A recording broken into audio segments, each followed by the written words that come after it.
ayan day, meron tayong isang subscriber sa YT na nagtanong.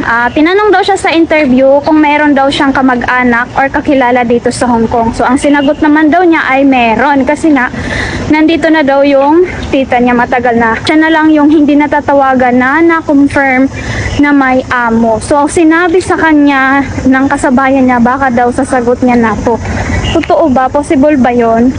So ito day, based lang din sa experience ko at mga naririnig ko din dapat daw na hindi na lang daw sabihin na may kakilala kasi gusto nila na wala kang kakilala dahil alam na minsan yung tao once na may kakilala dito, malaki na ulo, malakas na loob, mag-break, umayaw, ganyan.